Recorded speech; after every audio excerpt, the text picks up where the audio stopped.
The little girl sat by the window, swinging her legs as the plane filled with passengers. When the man in the aisle seat arrived, he looked hurried, breathless and exhausted. His suit was wrinkled, his eyes tired, and his briefcase stuffed with papers. As he sat down, rubbing his forehead, the little girl studied him for a moment before saying softly, "You look tired, sir." Her voice was simple, without judgment, just honest concern. The man managed a small smile, surprised anyone had noticed. He nodded politely and tried to focus on the files he had pulled from his briefcase. He was the CEO of a growing company, carrying the weight of deadlines, decisions, and expectations. He hadn't slept properly in days.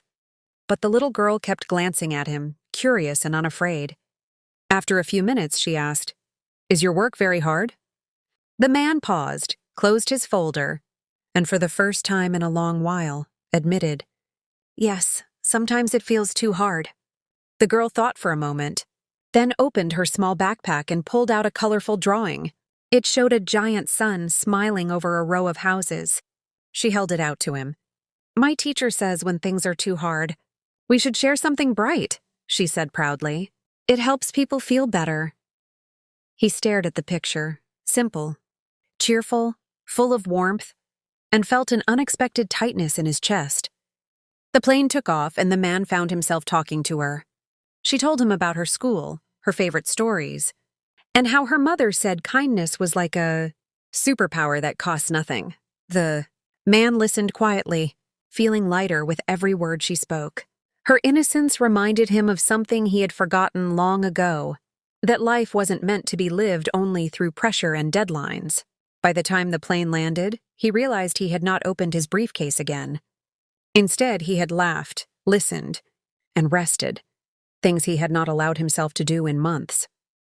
The little girl handed him the drawing once more and said, "Take it, so you don't forget to smile next time."